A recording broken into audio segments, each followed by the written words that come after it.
Hi, you guys. It is cold, it's windy, and of course the snow is not letting up. I'm here with Indiana State Police Trooper David Scott for a recap of what you're seeing this morning. I hear things are still continuing to pick up. At last check, we were at 10 slide-offs for the morning, but now you're still dealing with even more.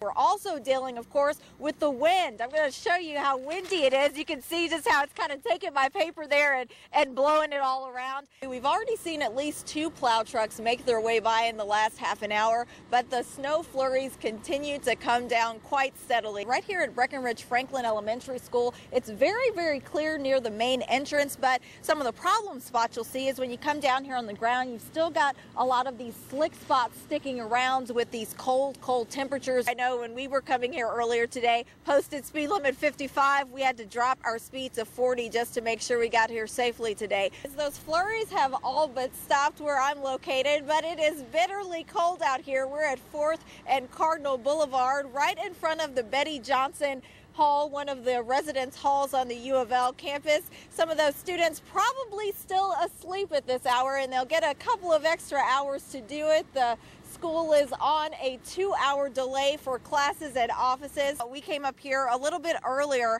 and spoke with Indiana State Police, and they tell us those 5 slide-offs we had just after 5 o'clock are now up to 8. One of the biggest trouble spots, of course, is Interstate 65. This very wet, slick snow conditions are causing some troubles for drivers, and of course they're about to switch over their shifts in a little while, and they're expecting a very, very busy day. It's one of the ongoing concerns is the ice. I know for myself this morning when I woke up, I had a thin layer of snow on my car, but underneath that snow also a little thin layer of ice. So if you park outside, that's something you want to allow a little bit of extra time for as you make your way out today. Reporting live at 4th and Cardinal Boulevard, Shayla Reeves, Wave 3 News.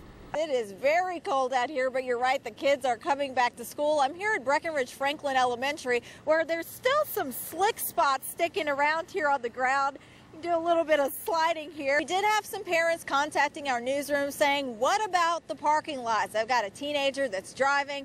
I don't want them to get in danger as they try to get to school in the morning. We did contact JCPS, and officials tell us their focus overnight is going back to some of those parking lots and salting as needed. We also checked out 5 parking lots yesterday and found them all clear. Students want more money for their schools, and they want lawmakers to listen. The latest budget could be the 10th year, if passed, that higher education has been cut. Students want to make sure they're heard in Frankfort, and yesterday they did something about it. At least 7 students from U of L headed to the Capitol saying enough is enough with cuts to higher education. We need more money. While lawmakers still haven't finalized the budget, the current House proposal would include another 2% cut. That's for the 10th straight year in a row. And we do need to start putting more emphasis on higher education and saying, please do not cut our education. Students can no longer forfeit the bill of higher education. I'm trying to get up. And coming up on Wave 3 Sunrise at 5:30, we'll hear from U of L President Dr. James Ramsey as he weighs in on the possibility of more cuts. Reporting live at U of L, Shayla Reeves, Wave 3 News. You can still see the lights flashing right here behind me. 3 lanes of Interstate 65 northbound shut down. Now this is here between the Eastern Parkway and Arthur Street locations. I passed that area this morning on my way into work ahead of the lanes being shut down, and I saw a car literally flipped over. A wrecker service working to get it back turned over so they could send that vehicle in. Now this is just a sign of how dangerous these road conditions can be. We checked in with the Kentucky Department of Transportation, and they tell us they're treating the roads here in Jefferson County, the interstates, and they tell us you can still find some slick spots on the bridges, so drivers, you want to be careful on your way into work this morning. Of course, coming up on Wave 3 Sunrise at 5:30, we'll show you some of those trouble spots you want to keep in mind as you make your way to work this morning. Reporting live at Arthur Street, Shayla Reeves, Wave 3 News.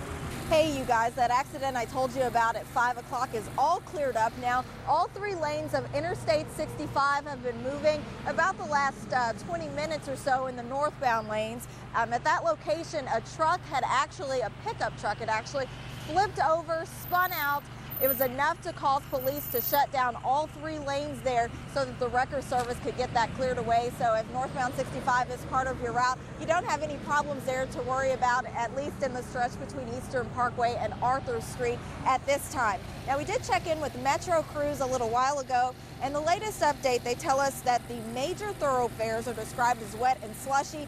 The downtown streets are also described as wet and slushy, and right now their focus continues to be on salting the roadways to make them a little bit safer. To show you how different the roadway conditions can be, right here beside us here at this Arthur Street exit, you can see it's very, very clear here, but as you move further back away from the main roadway, you can still see this parking lot covered with snow, some of the slick spots you might find in areas like this along with side streets as you continue to make your way out today. Reporting live at the Arthur Street exit, Shayla Reeves, Wave 3 News. States are counting on Congress to step in and keep those benefits coming. Unemployment still a very, very real concern for people right here in Kentuckiana. Now, if you are one of those folks, this week is critical. What happens in Congress could be the difference between whether you have benefits or not.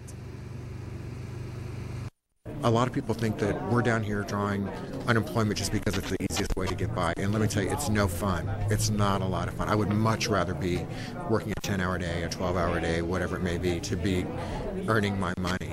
Daily, I hear people that come to me and say, what can I do? And you can see the frustration in their face. I'm just hoping that the government comes through. Now, without federal action, only the normal 26 weeks of benefits would be available in each state. And also, without federal help this week, an extra $25 a week available through the federal stimulus package could also end. Now, coming up on Wave 3 Sunrise at 6:30, we'll hear what local lawmakers have to say about this issue. Reporting live downtown, Shayla Reeves, Wave 3 News.